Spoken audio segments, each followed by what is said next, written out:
We all know wrestlers of all time. Right. We have to all scoot in a bit more. Giannis, knock it off. Okay, so there was a whole bunch of them that we did already. So I'm going to read out some more of them, and we can do our views on them. Mm-hmm. Okay, The Miz.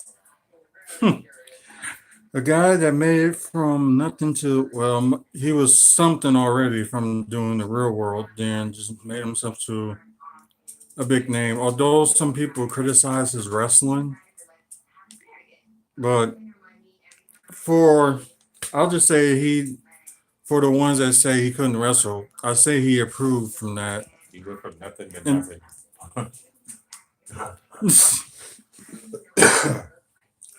Nah, at first, but it was just he kind of because everybody was claiming like, oh, they liked him at first, and of course they liked him when he was a heel, but He still is a heel. I know, but no, he was a face before. That was before anybody knew him. No, No, like, he has been a few times. yeah, he's been a face. Okay, And one of his moments was like WrestleMania. I forgot which one that he beat Wade Barrett for the IC title. yeah.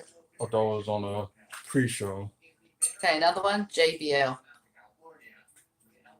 Yeah, it's all right. Another success story. Yeah, that's true. He made his millions during Wall Street, so they used that for his gimmick. And you know, if you're like a person that's like want to portray yourself rich, Vince would go for that. Another one, You keep falling. Big Show. Made his claim to fame as them trying to market him off as being the son of Andre the Giant in WCW. That was his claim to fame. But he did kind of earn it too. Well, earn his name in WCW and WWE. Ron Simmons. Farouk First ever African American world champion. in WCW, yep. But first African American champion ever, world champion. And that's probably the only one we're gonna get out of WWE. Christian. He did some good on his own, but I just wish like when he came back from TNA to WWE, because he did win a world title in TNA, but when it came to WWE, he won it twice, but this has been like very, very short reigns, which I just wish his reigns as like holding the world title were longer. Okay, Lita. She broke her neck for the love of the sport. She is gorgeous. I Let's thought be she broke her perfectly neck honest. like during a movie, during like a taping of a movie or something like that. No. It was actually happened during a match with her and Trish. It has to be said, Lita was one of those female wrestlers who most females could relate to because she wasn't the blonde, pretty, girly girl. She was that girl who you probably were friends with in school and everything. She's awesome.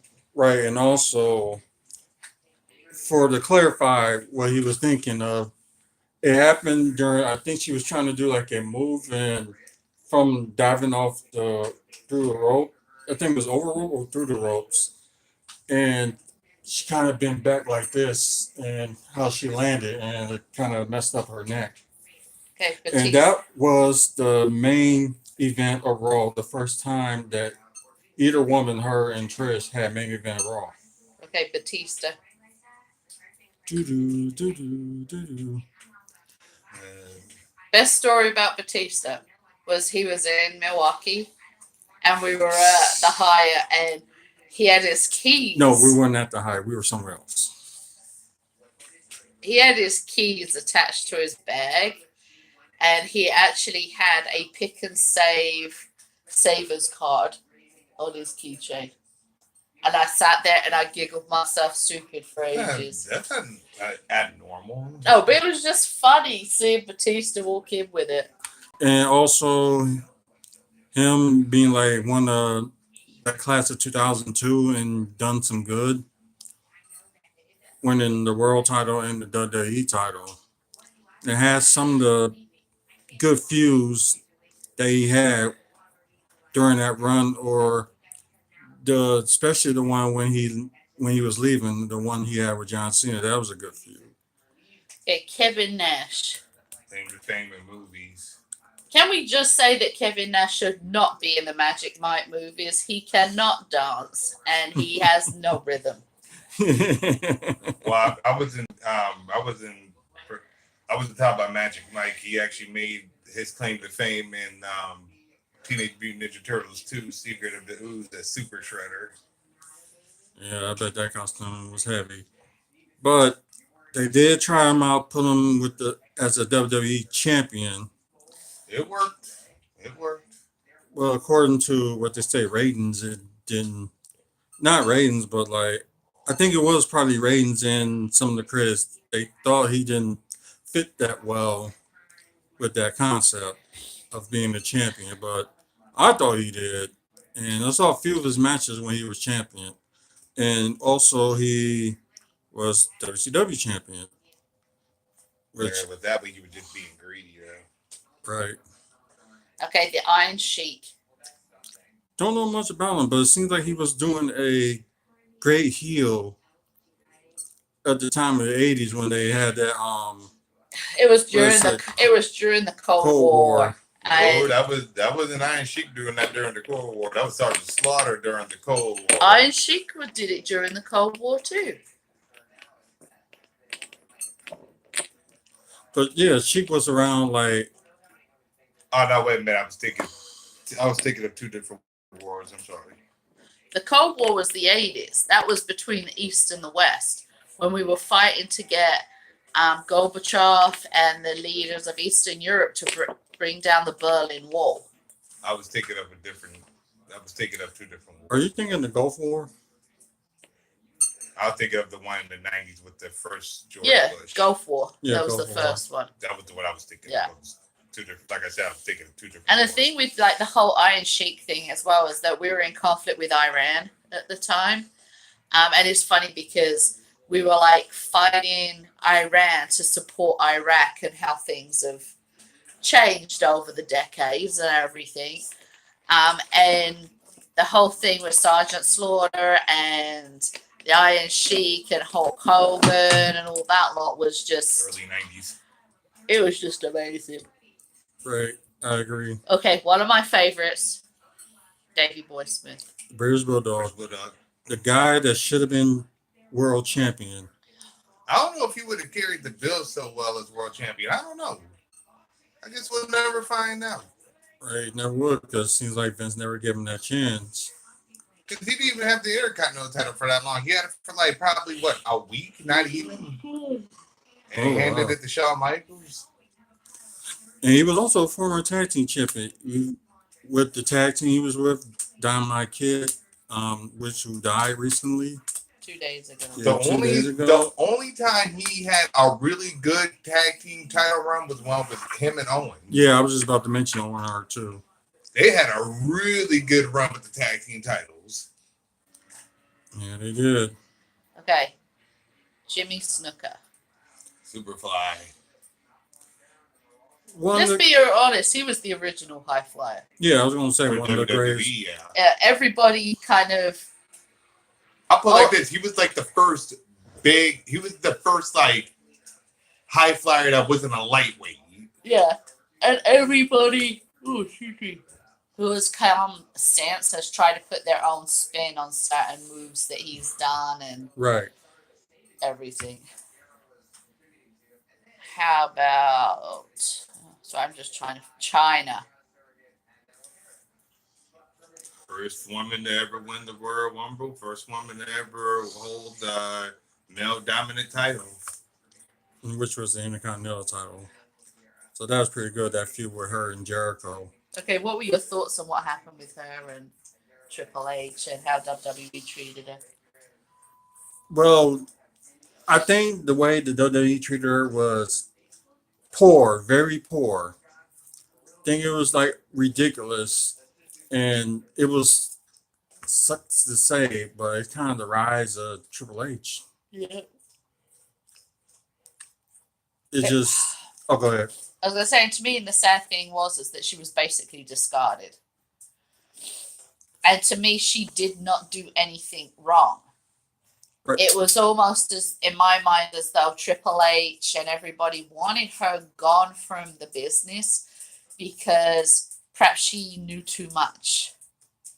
You know what I mean? There was too many things that were going on. And I think another part of it was Stephanie's jealousy, perhaps towards her, knowing that if she stayed around and if she stayed in the business, there was that possibility of Triple H and her getting back together and everything. And like most women, you try to eliminate the competition. But it was done poorly. Very poorly. I am glad that they acknowledged her when she died, because that's what, if you remember, that's what we sat there and waited for. The first Monday Night Raw after she died, we sat there and said, okay, let's see if they're going to do anything. And a lot of, I don't want to say us being fans of WWE rided on that, but how we perceived WWE and the things that they did had a lot to do with how they treated her in her death. And they did do something for her, which, if they hadn't of, can you imagine the backlash? Yeah, everybody would have been on their neck. Right. And it's just one of those things is like they should have, because she was supposed to make a comeback, Yeah. but they just didn't, I guess, because of the porn. But they have a lot of people do stuff on WWE, which is like worse and worse, and some of them is still working there. Do you remember all the rumors that went around that said she wasn't even female? Yeah. After seeing those porn, she's female. Yeah. William Regal. Another English guy that should have been champion. He's just phenomenal. Television champion for a long period of time. I believe in WCW, him and Bobby Eaton were tag team champions for a while. I don't really remember it all that well, but I know he had the television title for a long period of time. Yeah, he also in WWE had the Intercontinental title and a European title. So Wasn't he tag team champions with Eugene for a little bit? Eugene, and he also were tag team champions with Tajiri. The best part about him, he doesn't need any introduction. He does not need any of his acclaims mentioned. All you have to do is say that he's British. Instantly right there, he's amazing. Or you can say general manager at NXT. He is. There yes. you go. Okay, this one's kind of controversial. Fabulous Moolah. I would say if you take aside what she did to young female wrestlers and how she treated them, and her basically being a madam to them and pimping them out to various other wrestlers and, you know, different things when they were on tour, as a female wrestler, she was actually pretty good. She did have the women's title for a long period of time in her heyday. And let's be perfectly honest. You know, we're all saying that people shouldn't take what Chyna did to dispute what, she done and everything. And it's funny because they were going to name a whole wrestling competition and everything after her. And it's only when people came forward and said, well, hold on 1 minute. Maybe you shouldn't because of this, this, and this. But it seemed like it's that thing, again, that tells me that there was more of Stephanie's jealousy behind it when it came to Chyna.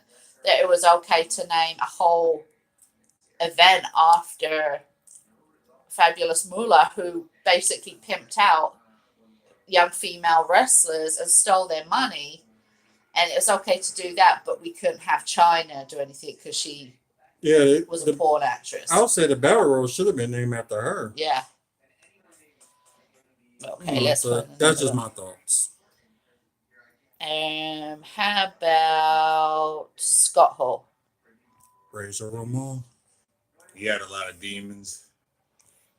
especially he had like good runs at Intercontinental title. First tag team titles in WCW. He I was also a tag team champion in AWA with Kurt Hennig. oh wow. Yeah, he goes that far back, but yeah, he had a lot of demons to battle. A lot of demons. If you've ever seen the Walking on the Razor's Edge, the Scott Hall story, yeah, he had a lot of demons to battle after his run at I gotta borrow WCW. that DVD from you to watch. Yeah, Okay, Chris Benoit. I will admit he was one of the best technical wrestlers ever. But Hmm. unfortunately, his demons also caught up with him too. But twice as bad. And he was We a good. actually watched a really good thing about him and what happened, didn't we, that one day? Where they brought up the possibility of a third party involvement Yeah. that was never really brought to light. There had been witnesses who had said that they saw another person going in and out of his home leading up to the killings and everything. And this person was heard like enticing him to do it. And this person apparently was mentioned by a lot of people. Well, you need to talk to such and such. This is the description of the person. But the police seemed like pretty happy to be able to close the case. They didn't look further. And I'm not saying that he was totally innocent of what he did, but as anybody with mental illness can attest, if you are off your meds and you are in the middle of a breakdown and you have somebody goading you on to do something that you're having bad thoughts about doing already, that's not going to help. And to me, they needed to look further as to, yes, it's Mark Penn, I drew on the dog. They need to have looked further into who that person was. Do you know what I mean? Because, what if that person had more involvement?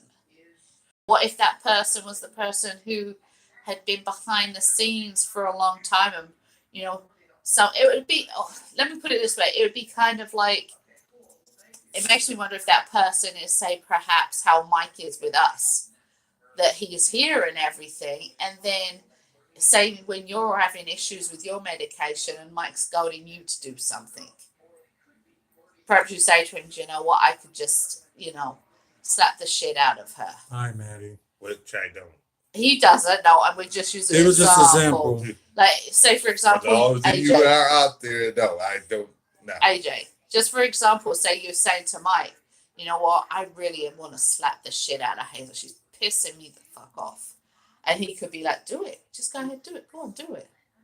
But I'm not, it's not a funny thing, because what I'm saying is maybe that was who that person was, who neighbors and everything of the Benoit family saw going in and out and heard talking to him and everything. Or he could have had live voices in his head too. No, that's not just it. If you listen to what I said, No, neighbors said right up until the time of the murders, there was somebody at that house that the police refused to look into because he admitted to killing his family. No, I get that part. I don't doubt that he was seeing and hearing things. I really don't. Okay, my baby. Jeff Hardy. Still going. I would keep my opinions to Jeff Hardy to myself. No, you can say him. Just say what you feel. There's no Because right I or know wrong. which part you're going to mention, and we were watching it live too. Which part? Oh, where he came and got when he was drunk and high in the ring. Yeah. That was bad. You representing the company. They put all their trust in you to represent Yep. them, and you show up at a pay-per-view completely stoned out of your mind. And drunk. And it know that now when you look back at it, you can see it. Right. And you can see it more in when he was at TNA as well. And it's like TNA let him get away with so much because he was That's a what I'm crowd. talking Yeah. about on TNA. Because he was a crowd puller. Mhm. Let's be honest. I mean, when we've seen him live and everything, we've seen him with WWE, we've seen him with TNA. And when he comes out, people lose their minds. So yeah, no matter if you're like a fan of his now and back then, people will still go crazy for him. I can neither confirm nor deny the tattoo on the back of my neck. Yeah, we know Just that confirmed already. it just by saying it. TNA World Champion, WWE Champion, and World Heavyweight Champion. Maybe he'll get one more run at the WWE title. So who knows? I doubt that. They're not trying to make him champion again. In Okay. fear of that still Yeah. in fear of that happening again. And of course, as we have mentioned before, they don't want to give anybody a push that needs to have a push because they're going to keep the belt on the same guy that they've been keeping it on for the last year. Well, he don't have it anymore. Okay. The biggest tragedy that, let's be honest, if you weren't moved by what happened, Owen Hart. yeah, you just have no soul. Owen Hart. Oh boy. I was just surprised when, because my stepbrother had recorded it for me when he had the black box at the time. I also have his DVD if you want to watch it. Actually, I have two different things. I have two different bios of Owen Hart. One's on video and one's on DVD. The Let's keep that sad in thing mind. is that when it actually happened, there was a news network in England that's called Sky TV. Mhm. And Sky News is kind of like the British version of Fox News and MSNBC and everything. But it's not just, it doesn't just dominate news. It does. You've got Sky Sports, and it's almost like Fox in the sense that you've got Fox TV network, Fox News, Fox Mhm. Sports, and all that lot. Right. That was one of those moments that you didn't want to believe, but then when you actually really found out about it, that's when it like really hit home. Well, Fox News replayed it over and over because obviously it was big news. You know, whether you were a wrestling fan or not, you knew that this accident had happened that had killed a wrestler. And though I remember sitting there with my stepdad and yeah. But it wasn't even that. It was a whole different thing. He was another guy that should have been champion Yes, he should have. and should be in the Hall of Fame right about now. Do you Yes, he ever should think have. that when you like look back and everything at certain wrestlers who have gone and all that, like Chris Benoit, Owen Hart, and everything, can you imagine wondering how WWE today would be different with them there? Owen wouldn't even be wrestling right now anymore. No, I think he still would have been. He was only wrestling to save up for his dream house, and once he got that house, he was going to be done. He wasn't going to wrestle anymore. He already had the house. But I'm not necessarily saying about He'd you know, probably the be fact- doing something like behind the scenes Right, right, now. but that's he wouldn't what be I'm competing saying. right now. how would these feuds and everything that we see now be different? Right. Oh, it'd be different because with Owen's wrestling experience, and being that he's like one of the only few Hart members that is still alive. You know, his dad's gone, his mom died, Brett ain't competing no more. You know, Owen being that he was also like a heavyweight, but he was like a big high flyer. Mm-hmm. He had a lot of knowledge that he could have spread to like people in NXT and, you know, the guys in the training facility and everything. And the other thing is, it makes me wonder as well how many potential amazing wrestlers were out there who, after his accident, were like, had family who say, I don't want you to wrestle, I don't want you to wrestle anymore. You know what I mean? It just seems like, how would it have evolved if things had been different? I know what you're saying, but question to both of y'all. Because we already know the reason he died and all that stuff, right? Right. Okay, do y'all think that Vince McMahon is responsible for Owen Hart's death? I would say yes and no. I agree. Yes, I think because he is the owner or the president of that company. So the Now we buck might say stops yes. in. We might say yes and no because of different reasons. Right. But I would say yes and no because my reasoning is this. For one, Vince knew that Owen was afraid of heights. So to ask him to attempt something that he was already scared to do was like, okay, pretty much either I do this or I lose my job. Right. And then no, because of the fact is Vince had nothing to do the with the vest or the safety harness malfunctioning. See, I'm kind of slightly different, as I said, in regards to the yes. Vince McMahon being the owner and the president of that company, you assume responsibility for everything that happens. It's your name and your face on that company. Like, for example, if something that man in his memory did that involves somebody else, it's my responsibility because it's my company, it's my name on everything. So in that sense, I think that he is responsible. But my no part is the same as Mike's. It wasn't Vince who designed the rigging and the harness and everything. And that's where the buck should have stopped with somebody else. And I don't know if it ever did. You might be able to say if it was ever mentioned. But They never really said the people names that actually. it's not so much the names. Did they ever say what happened to those people who were responsible? They never mentioned it because all the heat was on Vince because he allowed it. Okay. Yeah, because I think I would have said like I would agree with y'all saying like Vince the yes and no. Although but I'm thinking they could have like double checked on the harness or something like that. Just in Like I case. think what had happened was they had checked on it already earlier that afternoon. Little did anybody know that was going to happen during the event. For you to check it, and it seemed like everything was fine at first because they had rehearsed the stunt already that afternoon, and it seemed like everything went off without a hitch. They had even done it once before with Owen doing the same thing, and it went off without a flaw. So little did they know that something was going to happen like that, especially, God forbid, on TV, but on a live scale in front of thousands of people that were actually there. Which kind of brings you to like another one person who was, had his medical moment, shall we say, live on air, and that was Jerry the King Lawler when he had his heart attack. Right. And we actually were out that day, and we would just come in when everybody was mentioning that something had happened to Jerry the King Lawler. And we were like, literally, I can't even remember where we'd been, but we'd literally just walked in the door. So we're scrimmaging to find out what was going on.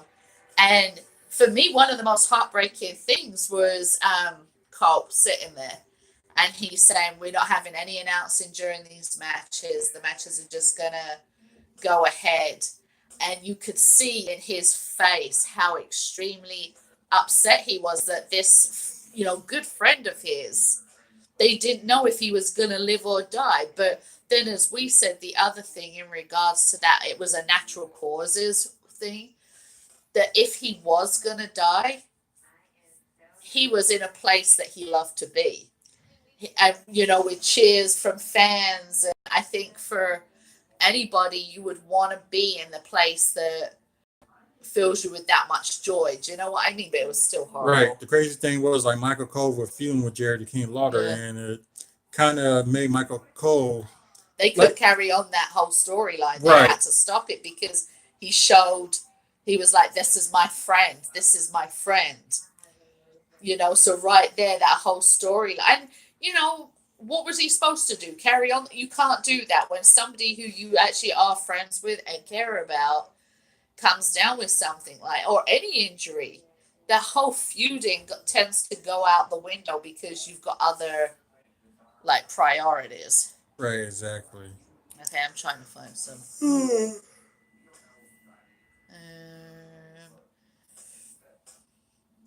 How about Jake the Snake Roberts? with his pet snake Fluffy. Who, I It don't was know if y'all have Damien. ever seen his DVD, but Okay, Only, thoughts? only saw like bits and pieces of his I've seen DVD. that DVD like 3 different And times. he was here in town recently too. Okay, I'm guessing he's not a very nice person. Oh no, It's not that he's not a He- nice person. He is a nice it's person. just that once again, he was another one that had a lot of personal demons to overcome. And also like he was doing pretty good with his until the demons catch up with him and stuff. And when he tried to make his comeback, although it wasn't like very long, but you end up making Austin kind of famous in a way too. So with the finals of the '96 King of the Ring. So it was kind of like, I wouldn't say maybe past the torch or whatever, but it was something close to that. Okay, how about Eddie Guerrero? By cheating steal.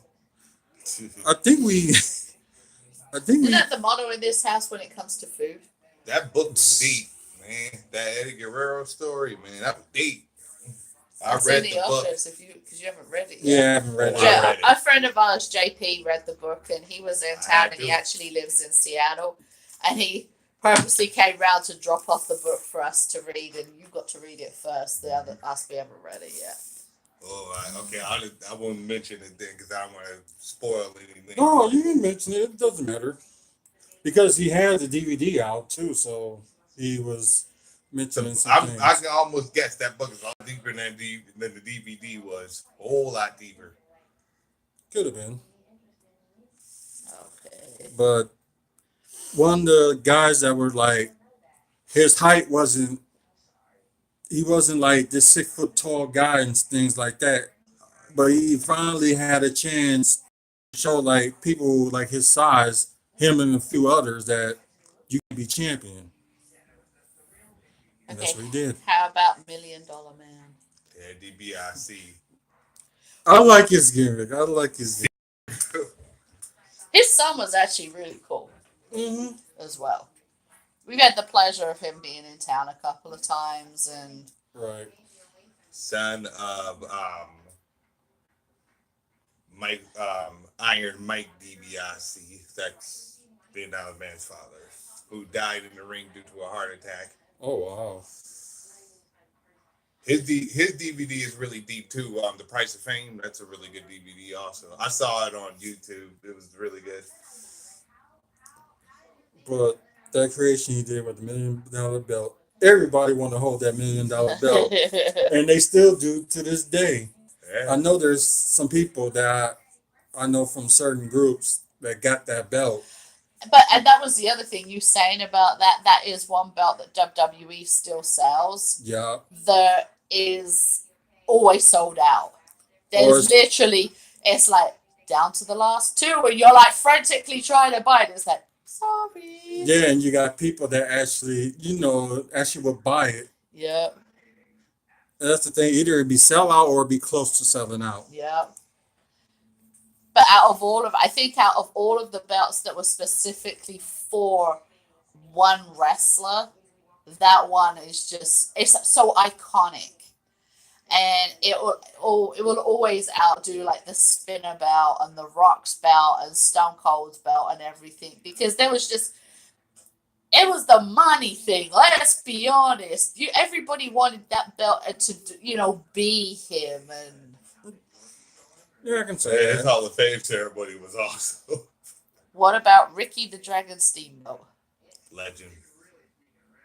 Yeah, legend. Although What is so the greatest? That man can wrestle to this day. He could pull off a match and make it that damn good.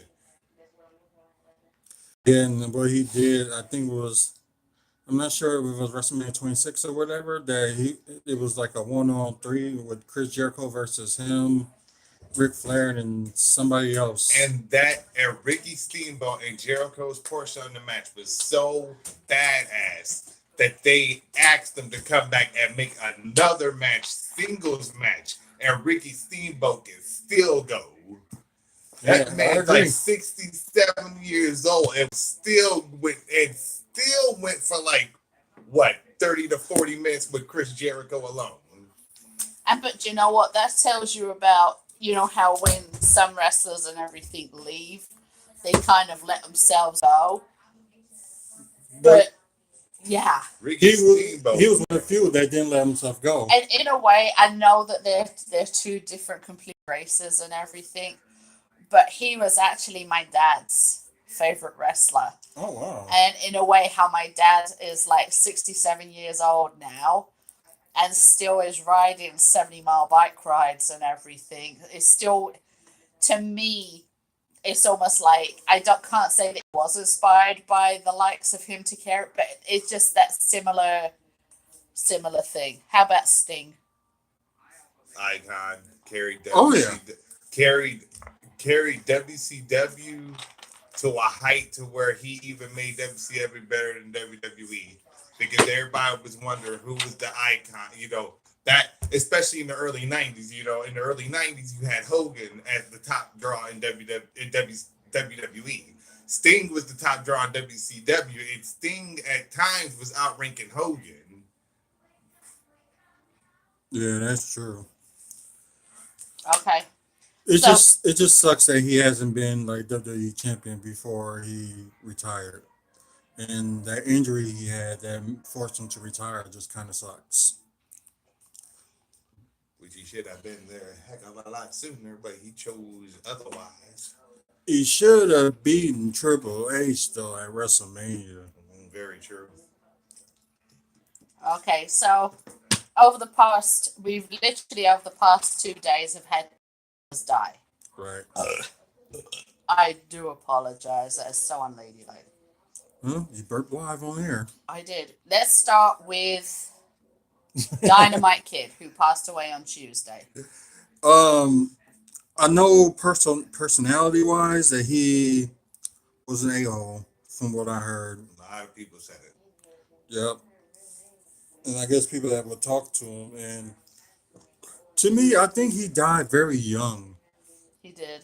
Like, yeah, he was 60, right? Yep. Yeah, I say he kind of died young then. You want to hear something kind of, I don't know, it's kind of weird in a way. Okay.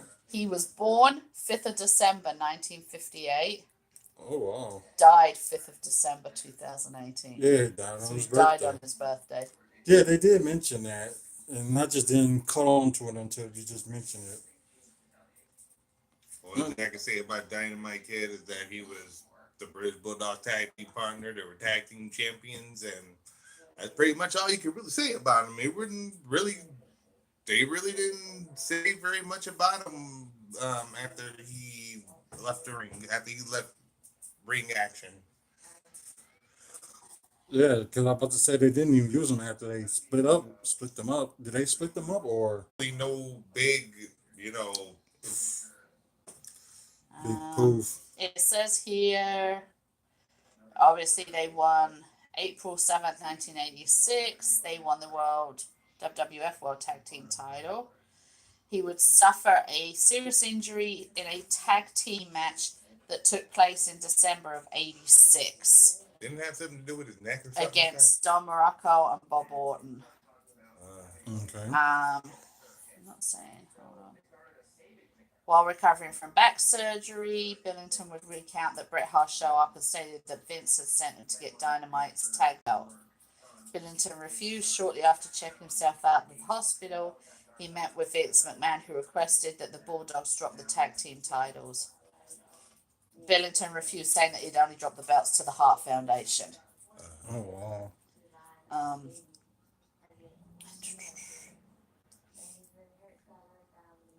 Vince conceded that he would do that. The British Bulldogs wrestled a match to drop the titles to the Hart Foundation. That aired on 7th of February 87. It says the match itself was an odd sight as Dynamite could barely walk due to the back surgery and needed to be assisted to the ring by linking arms with Davey Boy Smith. Dynamite was knocked out by Jimmy Hart's megaphone early in the match, avoiding him to have to wrestle. From that point forward, the Bulldogs would not be top tier team anymore. And while they would not become straight jobbers, they would mostly wrestle to double disqualifications, double countouts, or time limit draws. Oh, wow. It says there, but Foley said that he was a very stiff worker. You've dealt with stiff wrestlers, so you could appreciate that one.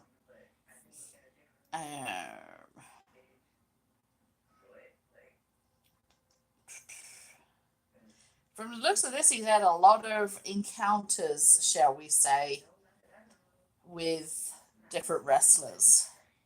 I'm guessing he really wasn't that well liked. Oh, yeah. Yeah, It says May '89, the Bulldogs split up. I guess they probably just said like that was enough or whatever. Yeah. You just gotta fade it off into non-existence. It was 1990 that Davey Boy Smith withdrew from the Bulldogs as well in Japan's pro wrestling to return to WWE. Oh. So it wasn't like a WWE thing. It was just a thing like he went back to WWE and whatever. They wanted him more than Dynamite Kid, I guess. It says he had altercations with other wrestlers. So here we go. He had several violent interactions with other wrestlers. One such event was with Bruce Hart, in which Billington broke Hart's jaw after Hart stole his remote. Seriously? Another Over a remote? Yeah, another while in WWF where wrestler Jax Rogu Jr., I don't know if I pronounced that right, felt that Billington had bullied him and punched him in the face with a fist holding a rolled up tube of quarters. Oh, wow. Ouch.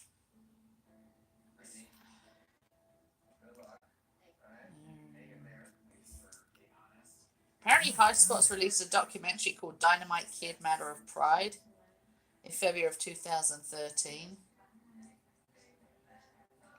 Just having a look. I wonder if it was more rivalries, like personal rivalries that he had that they just didn't put on there. Well, I did just I skipped through because I was just doing highlights, but they do have like his career and everything. But it's one of those things where I've read through like the careers of other wrestlers when they've passed away, and other ones are a lot longer and say more things about who they were and what they've done. And in comparison, this one is very professional, if that makes sense. It's like, this is who he was, this is his personal life, this is his wrestling career. And it's, you can kind of tell that the warmth isn't there as much as what you would expect. Right. So who was the other dude who died? Larry the Axe Hennig, Kurt Hennig's father. It was his Curtis Axel's grandfather. Okay, let's bring up his details. Well, the one thing you can't argue, he's with his son now.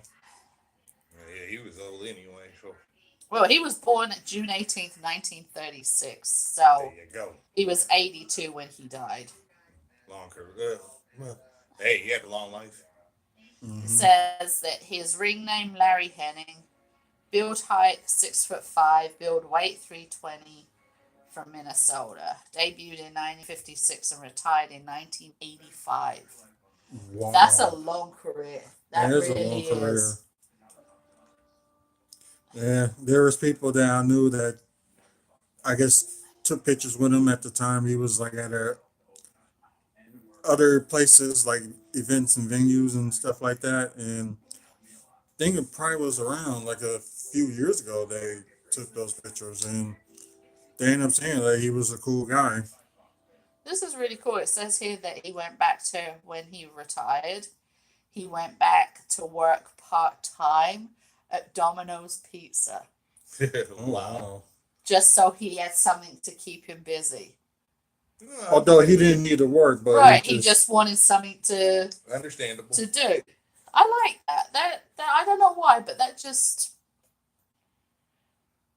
I know. You know what I mean? That's just a nice thing. That he hasn't really got that, big of a The only thing it highlights is taking him to his son.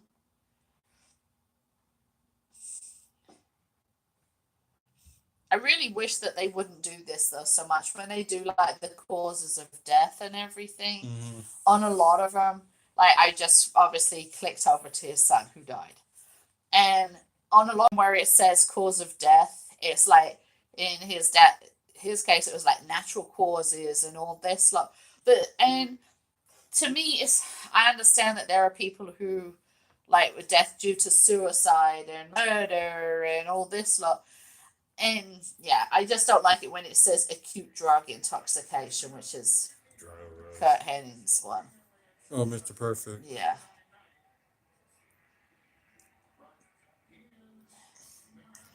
Well, because they could do that with any wrestler. Because some of them did. It was like taking too much steroids, but they, like a few of them died in their sleep and heart attack or just whatever. Okay, quick question for you. What's Curtis Axel's real name?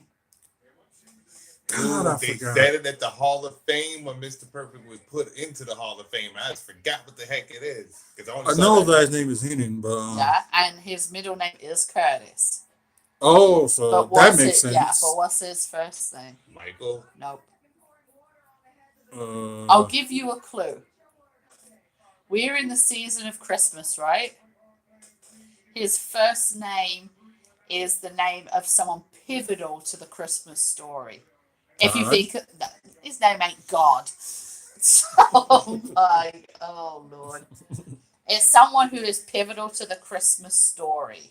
If you think about the proper meaning behind Christmas. And it's not Jesus or Jesus. Think of the men involved in the Christmas story. Santa. Santa was nothing to do with the original Christmas story.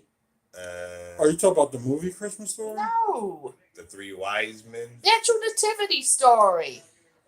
No, nothing to do Never with seen the nativity story of it. You've never got told the story of Jesus. Joseph. Yes. Oh, We're going to have a chat about the whole nativity story because I need to educate you. Joseph, Mary. Joseph Curtis Henning, his name is. I will try to break it down for him, but you say you're ready. Yeah, we'll do that later. that's why I got my Bible that I need to read. Yes, you do. And meantime, you've been to church and you don't know that story. I ain't been that much at the church. No, you didn't.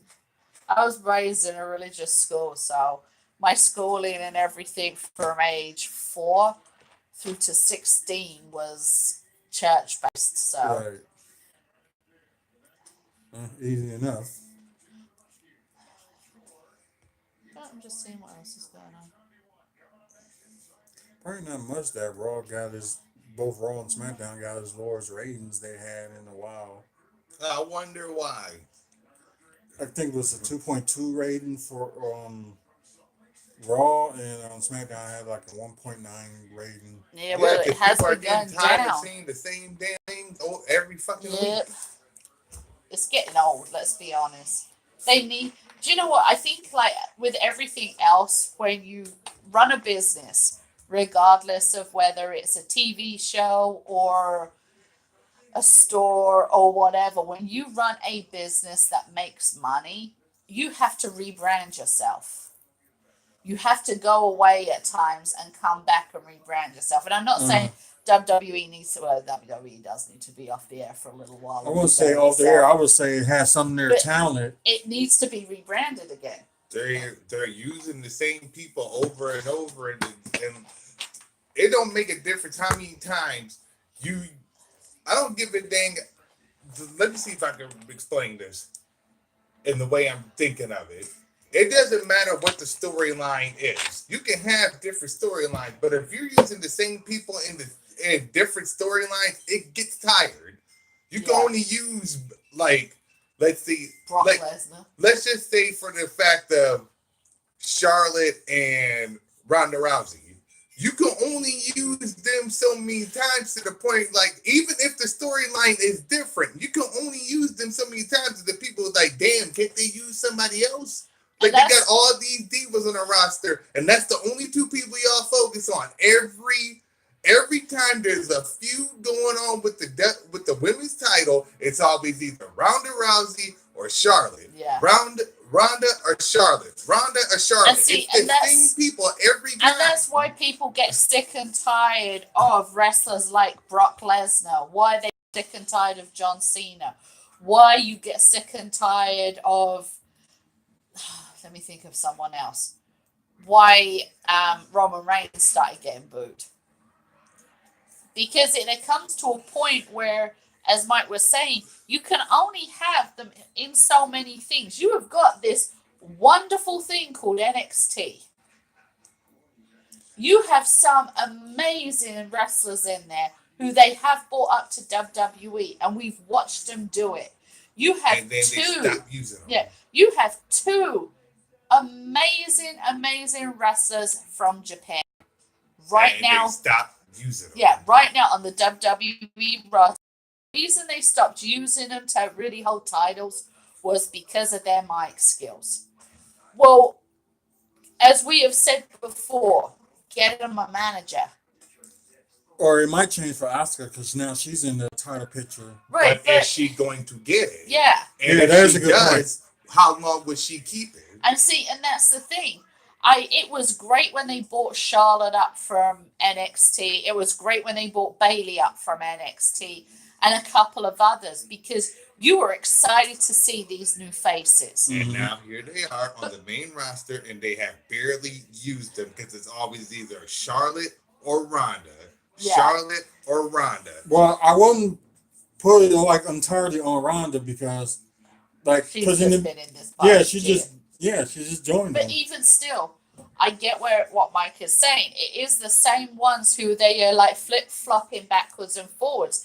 And then you have got the likes of Natalia, who, god damn it, that woman needs to hold a belt. She finally did last year, But so it that was wasn't long enough. good. Right. It wasn't long It's enough. like this. Guarantee you by the time TLC is over with, guarantee you either Charlotte or Ronda is gonna walk up with that title. It would make no difference, even though they put Asuka in the title run. I can guarantee you she will not have it by the time TLC is over with. And the sad part in it all is that, you know, we've been working, trying to make, not us, but people in general Yeah. are working and trying to say to them, like, they send out the fan councils, which is supposed to let WWE know what we as fans want, and they're still not listening. Because we want Asuka to hold a title. We don't give a shit if all that woman can come out and say in the ring is, I'd like to buy a gallon of milk. Fucking don't let us speak then. Have a manager, something. Exactly. TLC is coming up right now. Asuka is in the match, right? Yep. Has she been put in any part of the storyline since she had been announced into that match? It's been all Ronda and Charlotte carrying the whole storyline. I did see this past 2-day SmackDown, which they did a contract signing with all three of them in the ring. And that's it. She ain't been in none of it since she announced it. She was in a tag match. Tag match. Yeah, her Charlotte versus Mandy. Every time Right, they but do, it's gonna every be time more. they do storyline like Mike Skills, every time they do, because 1 week Ronda will come out and talk. Next week it'd be Charlotte. Next week after that be Ronda again. Then it'd be Charlotte again. The only thing Asuka has been there for is the contract signing and her announcement into the match. Other than that, she ain't had nothing to do with the storyline. It's been all Asuka and Charlotte. I mean, it's been all Ronda and Charlotte. Yeah, and that's what everybody wants to see. They want to see Ronda and Charlotte. So to add Asuka, it really makes no sense because, like, okay, we got you in the match, but since your mic skills aren't up to par, we're not going to throw you in there to make you even irrelevant to the match. Okay, can y'all name people that actually didn't have no mic skills and has been world champion? None of them. Jeff Hardy. Jeff Hardy is decent skills. But if you think about it, if they can have Brock Lesnar, who has the personality of a turd that has been shit out by a dog 3 weeks ago, and they can have him have a manager, Why can't they do that for the likes of Oscar? You saw all through, if you look at some great wrestlers who were from other countries. Mind who you, Great they Khali, gave- he couldn't speak English all that well, but he's not world champion for more than 2-3 months at that. He can speak clear English. But I'm saying, if I could finish. With his accent, barely you can understand what that man is saying. But yet he had the world title for almost 3 or 4 months. But go back in time to some of the other ones. Iron Sheik. You always had these like amazing managers who they would then pull up to speak for their client. Right, and they can also could use like some women be like a manager too. And the fact is, let's be honest, Oscar, when she comes out in her mask, is so expressive because she has to let her body do the talking. Because as you know, when you've got a mask on, every facial expression is gone. And that's part of the charm. That's part of what makes her so exciting, is that she literally speaks with her whole body. It's not just her walking out to the ring. She's like twisting her arms and her back and everything. They don't need her to speak. Very true. Because she can get away with it. it. Because let's be honest, when we watched Royal Rumble, okay. Talk about last year, right? Yeah. Well, when she came out in that Royal Rumble, and literally we had Sean here, who almost fell out of his chair trying to get to the TV screen. Let's be perfectly honest. But it had nothing to do with like the sexuality or anything. When I said to Sean, I said to him, I remember going, "What do you like about her that's so good?" And he went, "Because she's different." And then he was like, "Look at the way she moves." And he's right. When you think about it, she is so expressive with that mask and that big cape and everything, that she's doing stuff like with herself that you sit there and you're like, "What the hell?" Hell, they can't even give the title to Amber Rose. Come on now. Another one who could get it. Oh, you mean Amber Moon? Yeah, I'm sorry. I know what we meant. I'm about to say, what, the stripper? But she'd be a nice. She would be a good champion. Yeah. Yeah, Amber Moon. I don't know if they're trying to build her up or whatever, but I do agree that she would look good being It champion. seems like they're trying to build her up though, because she's been in a lot of matches as of late. Yeah. Right. And she's been doing a lot of main event stuff too as of late. Right. And that's the whole thing though, is that I know, let's be perfectly honest, we know John Cena's going to come back at one of the major wrestling pay-per-views. Probably Royal Rumble. He's going to come back, crowd's going to go wild. But the sad point is that in this period where he hasn't been there, they haven't pushed anybody. Do you know what I mean? They have not brought out like some of the NXT talent. And I'm not a big fan of watching NXT because I don't know, I just can't get into NXT so as much. But I do acknowledge that they have a vast array of wrestlers who they could bring up. And to me, when you have got somebody who is supposedly your number one wrestler, like John Cena, who isn't there, sadly, we've lost Roman Reigns right now because of he's battling leukemia. Right. When you've got two big names like that who aren't in the ring, and you're constantly doing like, we knew the feud between Seth Rollins and Dean Ambrose was going to come to a head. But then that's been on the cards on and off right up to when Dean Ambrose was injured. That was something that was right there. And then you've got all these other like little things going on with Brock Lesnar and AJ Styles and all this like people who have already been in the forefront. It's like, why couldn't they have brought up a couple of good wrestlers from NXT and during this period really, really pushed them? Because as I said, you know damn well with Royal Rumble coming up, what do they always do during Royal Rumble? They bring back some of the bigger wrestling stars who have got a name. And yeah, I understand why, because it does make the crowd go crazy. It really does.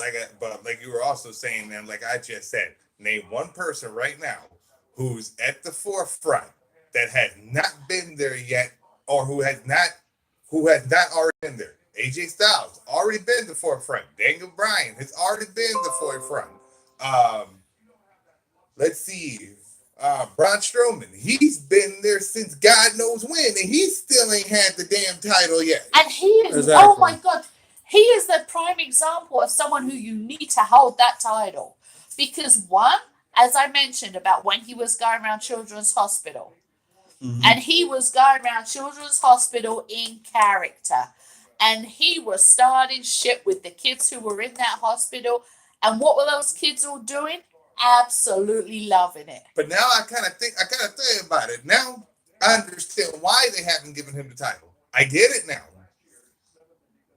With Brock Lesnar having the title and Braun Strowman trying to get the title, people are going to keep tuning in every single time they have a match to see if Braun Strowman is going to be able to beat him. Now I get it. Right, but even because so, he gets it now, people are going to be like, oh yeah, he has the title, now what? But as long as he keeps chasing it, and they people are keep thinking, when is he gonna finally beat Brock Lesnar? We got to keep tuning in to see when he's gonna finally beat him. They're letting this storyline drag the fuck out so they can keep getting ratings. but the thing Because is, you know people are gonna keep watching it right, to see if but it ever happens. people will still watch it if they put the freaking belt on him Oh, they will watch and it. have him face other people.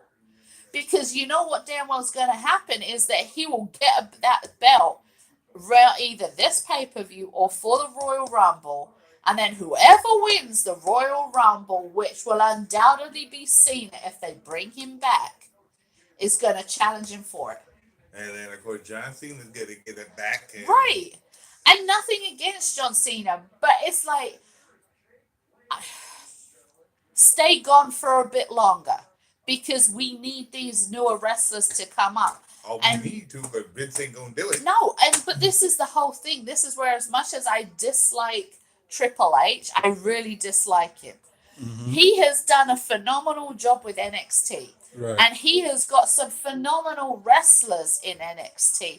And I bet he is probably even more frustrated than a lot of us are, that when he's trying to push some of these wrestlers to bring them up, he's getting turned down on it. Yep.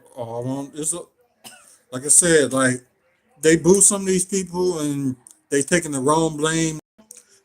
They should all blame Vince McMahon for why it's going on. Like, but well, when he comes out, they right, but the cheer difference him. Wow. is though, there's a difference between Vince McMahon who comes out to the ring, and then there's Vince McMahon who runs WWE. The two of them need to separate, to be honest with you. And the thing is that in my mind, Vince is now of an age where he needs to step back out of the business side of things a lot more than he is. Yeah, I agree He with that. needs to start handing the reins over to perhaps Stephanie, to Vin, to Triple H, to his son. Because they've all been in the, let's be honest, Stephanie and what's his face? Shane. Yeah. They grew up in the business. You know, that's all they know. And they're in a prime example where they can push it forward. And you know damn well they could. I don't know about Shane so much. I don't know. Stephanie, yeah, but I don't know about Shane so much. But you got to think, though, if you had more younger people running that company, instead of holding on, I mean, and we're fine by saying holding on to the past when everybody's got attitude era shit. But, but something has to be said for the type of wrestling and the type of storylines and everything that went on back then. Right. And I'm not saying that stuff will work now, because let's be honest, right now, everybody is so fucking politically correct and so afraid of, you know, hurting each other that everybody needs a timeout space with a pillow to collect their emotions. Because everyone's but not work now. right. But they need people to come back through and to shake it up like it was shook up during the Attitude Era. Oh yeah, because with the Attitude Era, they got away with a lot more stuff. They couldn't do that now. No, but there's still things that they could push it to. And a lot of that would be bringing in new wrestlers. And also let some wrestlers create their own gimmicks and stuff. Right. To see if it works. Because, a prime example is of somebody who created his own gimmick and stuck with his own gimmick, and we mentioned him earlier, was The Miz. Mm-hmm. The Miz was The Miz when he was on the real world. He introduced everybody to who he wanted to be. He walked around with that wrestling belt. He walked around with that attitude. So when he finally got over to WWE, it was like he had in place who he wanted to be. Right. Now, you can see that there are times with, what's his name? Oh my God. Bray Wyatt. Oh. When he came back as Bray Wyatt, that was the best gimmick for him. Because before, he didn't work. Right. He was just like in Nexus, and Yeah. that was it. But then they brought him back as Bray Wyatt. They managed to find that part of him that just clicked for that persona, and it worked. And I will go back to Asuka. How she is and her character is perfect for her. But I seriously can see Vince McMahon trying to change it. Because if you look, he has tried doing it with so many others. And if you wanted to have better mic skills, I would say cut your losses on that to begin with. Because from having a very heavy and very Asian-inspired accent and language, learning English, as you know, people who are from Japan or China or the Asia and everything, who have been over here like the same amount of time as I have, still have that chopped, broken English.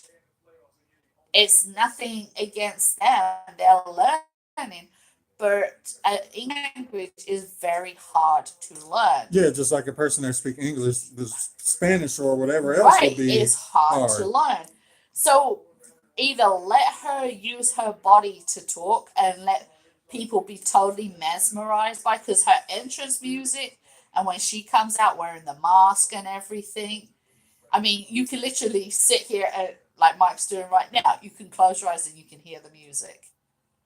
Mm-hmm. They've got all that perfect. Don't ruin it by trying to make her speak more than she has to. And if you want someone to speak for her, bring out a fucking kick-ass manager for her. Right. Let's get back to like Shinsuke Nakamura. That was another person I didn't talk about. Right. He was awesome too. He's a current United States champion. I think that's probably the farthest he's ever gonna get. I'm surprised they took this thing long to even give him a belt. Mm-hmm. He should have had the world title. Mm-hmm. Then you'll get like this they close. gave him the second ranked title, technically. Actually, the U.S. title right now is really irrelevant. It really ain't even no point in having that belt. They might as well just unify the only reason why they got the U.S. title is because they have two different brands. The U.S. title and the Intercontinental title ain't nothing like how they used to be. Those were all usually be the stepping stone titles because you knew you were going to get up to that next level. Like when WCW and WWE were separate entities, they had 3 belts back in the day for WWE. Actually 4. No, yeah, they had 3 titles. World, Intercontinental, Tag Team. Now, when you were a singles competitor at WWE back in the day when it was WWF, put the Intercontinental title on you, that belt meant something. That means, okay, I'm here now. So that means they're building me up as the second champion to the world title. They're building me up to this. They got me here now. Now that means if I keep working hard, because they already made me Intercontinental champion because I've proven that I can hold a title. Now, if I prove that I can hold this title, my next rank up will be world title. Perfect example is Bret Hart. Bret Hart had tag team titles. He broke away, became his competitor. Had the Intercontinental title twice. Where did he go from there? World title status. Shawn Michaels was the same way. He ended up having the Intercontinental title twice. Where'd he go to? He went to world title status. Kevin Nash was the same way. Now back in WCW, it was the same way. The only difference is they had like 2 or 3 more titles different than WWE. Back in the day, WCW had about 4 titles. They had the World, US, Television, Yeah. and Tag Team. Now, when they gave you the television title, they were pretty much giving you time to finally be on TV.